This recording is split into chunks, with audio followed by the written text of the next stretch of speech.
Lauren, welcome to the podcast. We're going to get into a lot of period questions today. Let's do it. If we are having painful cramps, is that a sign that something's wrong? It definitely can be, yes. Is the length of your cycle indicating anything about your hormonal health? It can. We see that with women that have really short cycles or really long cycles, both of those can be due to hormone irregularity. No one tells them, oh, this increases your risk of vitamin deficiencies. And then they're like, well, why am I so fatigued all the time? Why do I feel depressed when I'm on birth control? Is there any scientific validity to the idea of syncing your cycle to your workouts, to what you eat, to your lifestyle habits? What's your take on the toxins in tampon situation? I mean, they're there for sure. It makes sense. Hello, friends, and welcome to the Liz Moody Podcast, where every week we are sharing real science, real stories, and realistic tools that actually level up every part of your life. I am your host, Liz Moody, and I'm a best-selling author and longtime journalist. Today's guest is Lauren Papanos, who we first had on back in September. She is a registered dietitian with a master's in integrative nutrition. She is board certified in functional endocrinology. She's also the founder of the integrative nutrition practice Functional Fueling. She hosts the podcast Strength and Hormones, and she's been featured in outlets like Forbes, Shape, Insider, Pop Sugar, and more. She has worked with tons of clients to get their hormones and especially their reproductive hormones in check. This episode is all about our periods, what we get wrong about them, how to work with them, how to alleviate cramps, Lauren's thoughts on cycle syncing and hormonal birth control, her pre-period plan to alleviate PMS, and so much more. Lauren, welcome to the podcast. We're going to get into a lot of period questions today. Let's do it. If we are having painful cramps, is that a sign that something's wrong? It definitely can be, yes. So generally with any of your PMS symptoms, cramps included, it's a sign that there's high levels of prostaglandins. And prostaglandins are like these little inflammatory signaling molecules that are what are released anytime we're in pain. So you sprain your ankle, it's prostaglandins to thank for that. But they're naturally released in higher quantities before your period to be able to shed the uterine lining so that you have a period. So they have to be there. But when there's already pre-existing levels of chronic inflammation going on, generally that's what's going to cause people to have worsening issues with cramps. Or if there's inadequate levels of progesterone, that can also cause this to happen because progesterone actually helps to lower that prostaglandin production. If we're regularly having really bad cramps, what should we do? First, I would say look at, do you have low progesterone levels? And you would know that if you're not ovulating. And if you're wearing an Oura ring, you can sync that over with natural cycles, or you can look at the temperature data. If you're not getting a temperature spike about halfway through your cycle, so around like day 14 to 20, you're not ovulating. And if your temperature is not staying elevated for at least 10 to 14 days, you're not getting an adequate progesterone response. And one of the big things that impact progesterone is our friend cortisol, because cortisol will really steal the show when our body wants to make more of those stress hormones, and it'll pull it away from progesterone. That can sometimes be an issue for people, and I see it really often that women are dealing with low progesterone or anovulatory cycles. What do you do for them? Well, we have to look at, it's like, why is the body in so much stress? What are areas that we can recalibrate that stress response and get the body out of this fight or flight? It could also be that there's inadequate signaling of luteinizing hormone coming from the brain down to the ovaries. And sometimes we can use herbs to be able to help stimulate that production. Vitamin C and vitamin B6 have been shown in research to help support progesterone production. I haven't seen them on their own really move the needle very much for women. I find that dealing with the stress response is a better way of going about that. And that's where we're looking at exercise stress, nutritional stress, all those factors that are like in the controllables. Under eating, over exercising. Exactly. Don't do those things, especially before you're supposed to ovulate.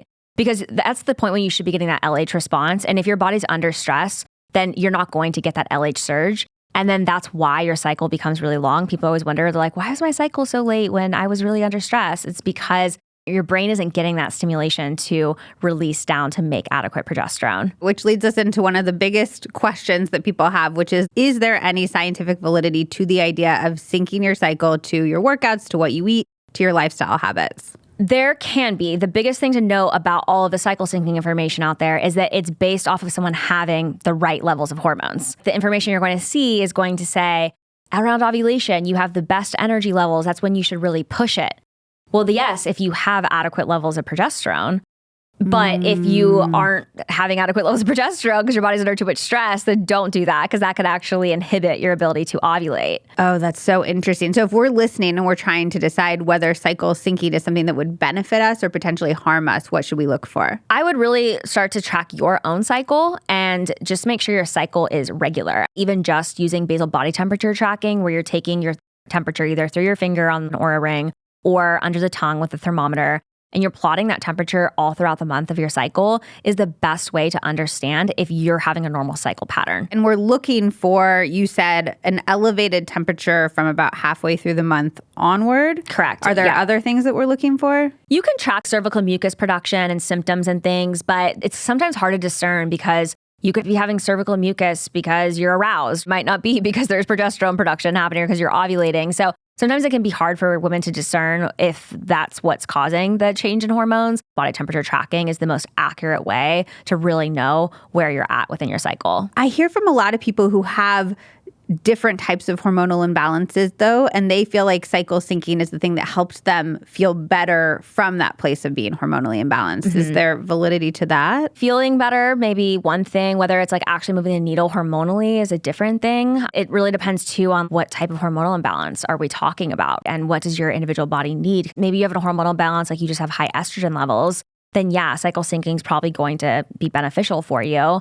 But if you have a hormonal balance like PCOS, where you have low progesterone levels and high testosterone, cycle syncing is probably not going to move the needle very much. The person that I'm thinking of had PMDD. PMDD is where there's extreme mood changes that happen before your menstrual cycle. So I could see where cycle syncing would help with that because you're basically helping to increase serotonin production, which is like one of the factors that drives PMDD. What people are doing during cycle syncing, they're kind of like doing different types of workouts at different phases in their cycle. They're eating differently. Those are enough to actually change things, though, and have a noticeable effect, even if it's not necessarily the effect that every person needs. That actually is going to make a difference. It can, but a lot of these nutritional and exercise interventions, they're not going to have an immediate effect. It's going to take 3 months for your hypothalamus to really reset to them. When we're talking about a lot of these cycle syncing things, you're asking your body to make a huge change within a couple of days. And that's pretty hard for the body to do in that short period of time, right? You're going to need to do something consistently. Like inputs need to be consistent for longer than that. I think it creates more stress for women than it does help them. And that so many women are dealing with different types of hormone imbalances that it's really hard to across the board say, this is what all women should be doing to achieve balanced hormones. Do you think there's things that we should typically be adding in, though, or avoiding at different parts of our cycle? Like, for instance, should we be avoiding doing hard workouts while we are on our periods? Actually, you should do your hard workouts when you're on your period because that's when you have the lowest hormone levels. I don't recommend doing it maybe the first day or two because generally you still have high levels of those prostaglandins, that inflammation. So then if you add like a hard workout to it, more inflammation, probably going to notice a worsening of PMS symptoms. But really once you get through day 2, and a lot of women can probably attest to this, right? Your inflammation levels go down. You don't have the cramps as much. You don't have the headaches and all those PMS symptoms. And at that point, you have a really low hormone output. Your estrogen and progesterone are at the lowest point of the whole cycle. And that's when you're most hormonally similar to like a man's hormone profile, right?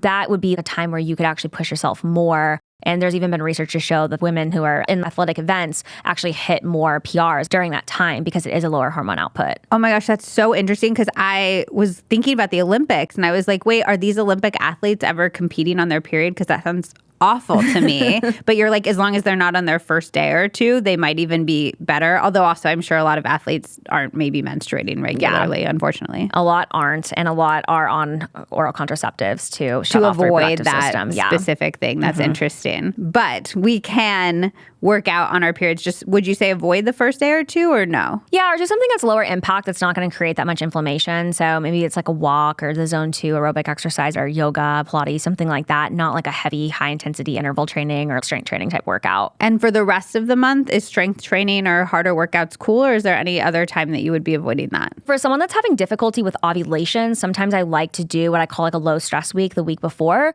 where we do reduce some of that allostatic load by reducing the high intensity exercise and like the resistance training, just so we can bring down that cortisol dysregulation that's going to block that LH response. So for some women that are in that situation, it can be helpful, but really it goes back to what is the dose and how are you dosing it, right? If you're doing these chronically high cortisol level workouts every day of the week, then yeah, that's probably going to be something you need to pull down when you're trying to ovulate. But if it's not something you're doing every day, it's not going to have that detrimental of an impact. If you suspect that you're not ovulating, take the week before your period and just kind of really do like a low stress input week. Yeah, you can use that as like what we call like a deload week, where it's basically just a week focused on recovery, and you're still maybe exercising, you're getting movement in for your physical and mental well-being, but it's not something that's adding more inflammation to the mix. Is the length of your cycle indicating anything about your hormonal health? It can. We see that with women that have really short cycles or really long cycles, both of those can be due to hormone irregularity for different reasons. Generally, a normal cycle length is somewhere around like 28 to 35 days. So sometimes I see with women, they're dealing with 24 to 27 day cycles. Generally, they're not ovulating because there's just not enough time in that 24 days for you to have a full follicular phase, an ovulatory phase, and a luteal phase. So generally, they're not ovulating, or if they are, they're not making adequate progesterone. And that's why the cycle length is so short. On the other end of the spectrum, for women that have longer cycles, we typically see that a lot with either like PCOS or amenorrhea type situations. And that could be because they're not getting that ovulatory response as well. And that's causing like this prolonged cycle to happen. Why would we not be making enough progesterone, and what can we be doing to fix that? There are some issues that can happen with that LH response. So LH is a hormone that comes from your brain. That's what signals down to your ovaries to make progesterone. FSH is the hormone that comes from your brain as well that signals down to your ovaries to make estrogen. It's a lot easier for women to make adequate estrogen, and we can actually make some estrogen from our body fat as well. But progesterone seems to be much harder for women to make, and progesterone is something that's only made after that LH surge happens. So if there is high cortisol going on, that's going to block that LH surge, and then you're not going to see that progesterone response come from the ovaries.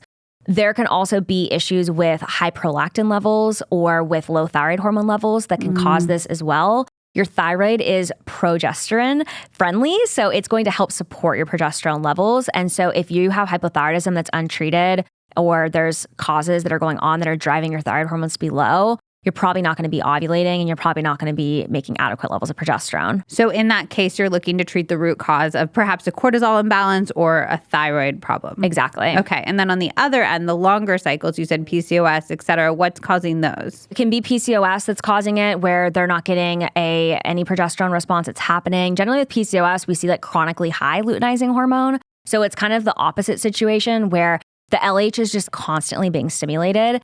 And so that's part of what's causing the inadequate levels of progesterone and high levels of testosterone that are happening, because LH also helps us make testosterone. It's also the stimulatory for that. Generally, it's because there's a chronically high LH that's causing the really long cycles for those women. Also with amenorrhea, it could be because with amenorrhea, we see that GnRH, which is gonadotropin-releasing hormone that comes from our brain, that then signals to our brain to make FSH and LH, is like shut off. So I always think of it as like your brain and your ovaries are like two best friends. And so in that situation, they're not talking. Usually it's because there's high allostatic load, which means that the body's under a lot of stress. There's not enough nutrition, too much exercise, too much psychological stress. And that's what's telling the brain, hey, this isn't a safe place to reproduce, and the hormones just get shut off. Aren't all of those things, though, contributors to cortisol dysregulation? So is it the same at both ends of the spectrum, that we have too much allostatic load? Yeah. So why do some people's bodies respond by going these really long cycles, and then other people's bodies respond by doing these really short cycles? It really depends on like where it's starting to impact your hormones. So with people that have just acute levels of cortisol dysregulation, then that's where we see that it generally blocks that ovulation from happening. And oftentimes with shorter cycles, there isn't as much chronic cortisol issues that are going on. Okay. It's usually more issues with they're not making adequate progesterone, and it's probably because there's thyroid hormone insufficiency. That's usually what we see with that. But cortisol plays a role in all of it, whether it's short or long cycles. And cortisol is not my favorite term to use. Like, it's more HPA axis dysregulation, right? It's more so the brain is not getting the feedback signals that it needs from the ovaries. And that's why all of this is getting dysregulated. So can you give us a few action steps? And they can include testing, but I would also love one or two things we can do at home if we're on the longer end and we're trying to bring that back down to a more healthy cycle. A lot of it's just going to go back to looking at your total allostatic load. So you've got to look at, are you over-exercising for what your body can handle? You might not feel like it's over-exercising for you, but it might be for what your body can handle in that moment, especially in conjunction with your other stressors in life, alongside of your psychological stress, your work stress, all those other things. Nutrition is going to play a big role. Are you in an energy efficient state? Are you meeting your calorie needs every day? Carbohydrates and fat are going to be the two macronutrients that are going to disrupt the ovarian function the most. If you aren't eating enough carbs and fats, you're just eating like all protein, or you're in a chronically low calorie state, you're going to see some suppression to that release from the brain down to the ovaries. That can be a big issue that's going on that can be addressed. Also looking at for women that have PCOS is there a way that we can support lowering those androgenic hormones? Maybe it's working on improving blood sugar balance. Or maybe it's working on increasing muscle mass, because the more muscle we have, the more insulin sensitive we are. And if we're more insulin sensitive, we make less of those androgenic hormones. So it really will differ based off each individual person. And sometimes women with PCOS will say, well, I'm doing all those things. I'm eating a really blood sugar healthy diet and I'm exercising. I'm like, let me take a look at it. If somebody feels like they're doing all those things, what actually is happening? Sometimes it's even deeper rooted. Sometimes with PCOS, it's not the high androgens, or it's not that they are over exercising and things of that sort. It could be that their immune system is totally going disarray from something. That can sometimes be the case. I often find too that a lot of times people take information that they see on Instagram and then they apply that and then think that they're like an expert in that area because of it. But there's so many more nuances that go into it when we actually take a look at how they're taking that information and then applying it. It's not being interpreted how the information came off, if that makes sense. If we're on that shorter end of the cycle, what's our next action steps there? A lot of times we see short cycles with the thyroid issues. We see it a lot with perimenopause as well, that the cycles can get shorter because the progesterone levels are low too. So with perimenopause, there's only so much you can do, right? But sometimes hormone replacement therapy can be a helpful option to explore in that area. With the thyroid, I mean, the adrenals, cortisol does play a role with the thyroid, but really we have to look at is what's going on in the liver and the gut, because those are where mainly thyroid hormone conversion is happening. 70% of thyroid hormone conversion happens in the liver and about 20% through your gut bacteria. Oftentimes when there's low thyroid hormone levels, there's something going on that's causing the liver to not work as efficiently. There's genetic things that are slowing down liver metabolism, insufficiency of bile production or minerals that the thyroid needs to be able to make those thyroid hormones. So maybe it's something as simple as like someone is iron deficient or they're iodine deficient, because those minerals are how we make thyroid hormones and how we sensitize our thyroid cells to actually using those hormones. And we would probably want to get our thyroid tested if we are experiencing a short cycle, correct? Yes, definitely. And make sure it's not just TSH, because oftentimes you're not going to see any issues with TSH unless you have full-blown hypothyroidism going on. So we really want to look at is T4 in the free state, free T3, and reverse T3. And then if you don't know if you have an autoimmune thyroid disease or not, then I would rule that out at least at one point. What's your very favorite thing to do to support the liver? And what's your very favorite thing to do to support the gut? There's 3 phases of liver metabolism. We always start at the back and work forward. When it comes to phase 3 of liver metabolism, it's all about pooping. So supporting just like regular motility, eating more fiber. And then if you need support in that area, maybe using things like aloe vera, magnesium citrate that are kind of more natural laxatives just to kind of get things going.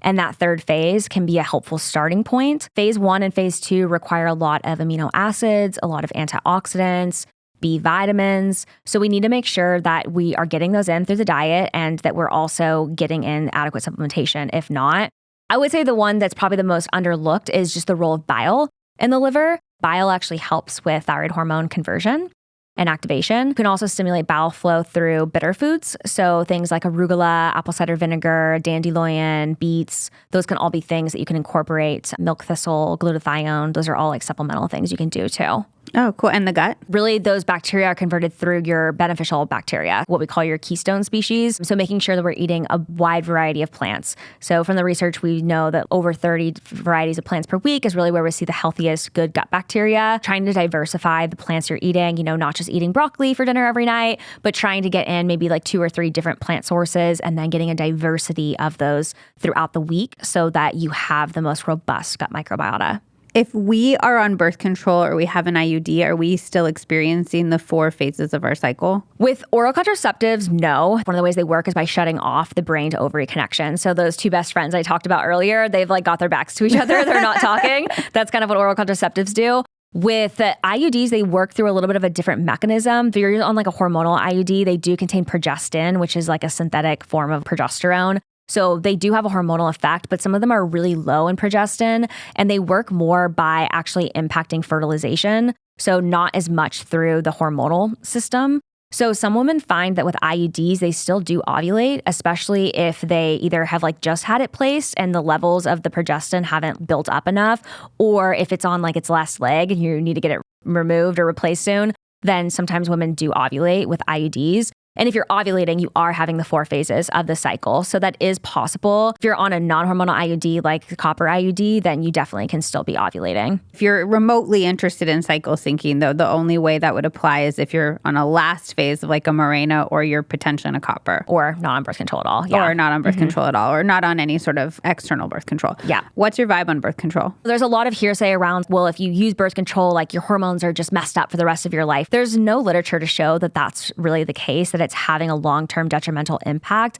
And I think that ultimately it comes down to is, why did you get put on birth control in the first place? And that's what I always ask women that come to work with us that have been on birth control and are like, I still haven't got my period back, or now I'm dealing with cystic acne once I came off of it, or X, Y, or Z symptom. I'm like, well, let's go back to when you went on birth control. Why were you put on it and what was happening at that point? Because the answer of why there's post-birth control issues always lies in why you were put on birth control in the first place. Because birth control is just a Band-Aid. And then you take the Band-Aid off and nothing's been healed.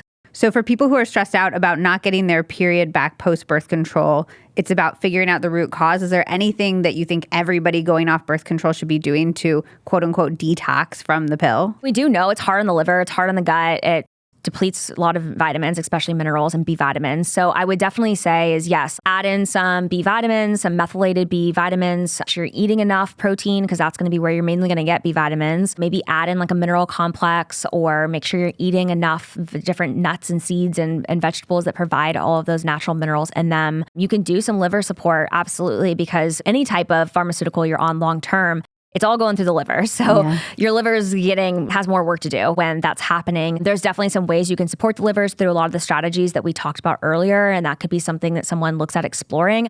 I recommend generally start it 3 months prior to when you plan to come off of it. That way your body has enough time for these things to actually go into effect, because really our cells turn over every 3 months or so. And then that way, by the time you've come off of it, okay, now you're in a position to where at least we know that, now we've got to work on the hormone communication happening, but we don't also have to work on the liver detoxing, the vitamins restoring. All of that's already been addressed, and we can just focus on putting the body into a place where the brain and ovaries can restore the relationship. Would you recommend all of those techniques for somebody who's choosing to be on hormonal birth control just to mitigate the negative effects? Definitely. That's really underlooked too, is that a lot of women are on birth control. No one tells them, oh, this increases your risk of vitamin deficiencies.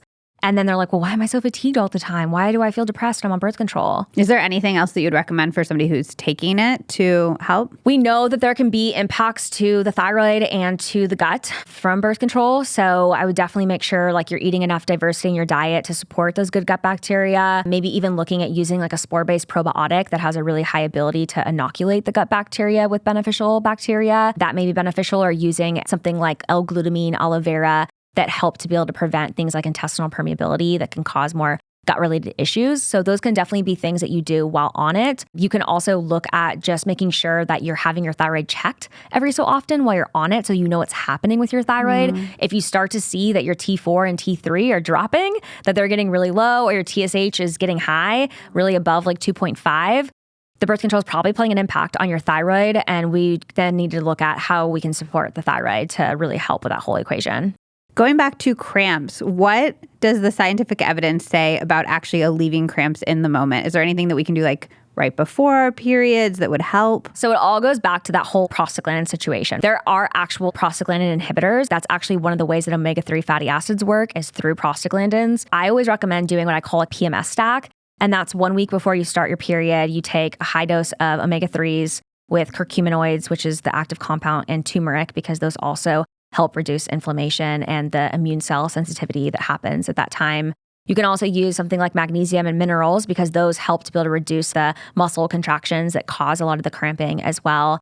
And then sometimes vitamin E, my favorite form is called annatto, can be a really helpful way to help with that too, because it's helping lower the oxidative stress that's happening during that time. And I have seen substantial outcomes with clients that we've started on that, where they're like, I had no issues this period at all and had debilitating cramps before. Of course, there can be other causes of cramps like fibroids and polyps and things, and those might require different support options. But if you know that there's nothing going on in that area, you're just having really severe cramps and maybe headaches even, start on some of that anti-inflammatory support 7 days before, maybe through like day 2.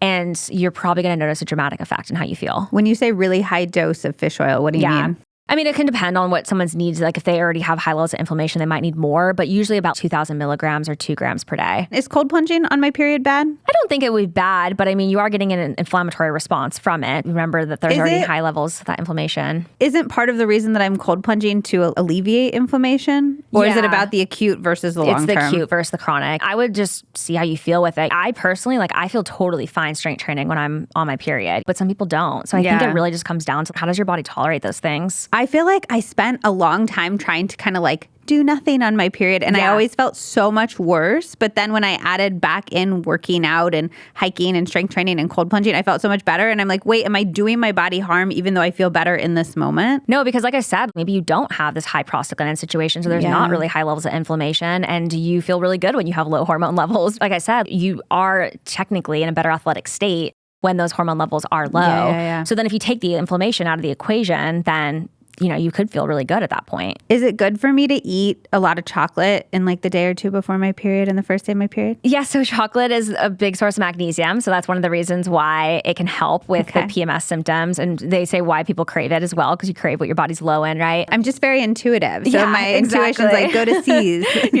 Just make sure it's cadmium free, right? So you're not getting the endocrine disruptors. Are you okay with leaning into this a little bit snackier impulse that we have? Scientifically, you do have an increased resting metabolic rate in the week before your period. You burn about 150 calories more per day. Scientifically, there is some merit to that, but I would not go crazy overboard or anything or add in a lot of sugars and things that could cause more inflammation. But yeah, you might have an increase in hunger because you have a higher resting metabolic rate. What's your take on the toxins in tampon situation? I mean, they're there for sure. It makes sense. They're all chlorine and you've got all of the fragrances and things, the plastic applicators. So all of those, they contain endocrine disrupting chemicals. What do you think is the best way to deal with our menstrual blood in terms of toxicity? Because there's the recent study about all of these things in tampons, which they were very clear in the study. They didn't know if it was enough to impact our endocrine system, but it was even in organic tampons. And then there's the plastics that have been found in the period underwear. I don't know if the silicone cups have their own issues. So what's the best way to actually deal with the blood? I think the best out of all of them is probably the menstrual cups that are silicone. I mean, I don't think there probably ever is going to be a perfect option in that category. I like the period underwear. Do you think if I'm looking for brands that have been tested that I'm okay? Yeah, definitely. If you were going to give us a homework assignment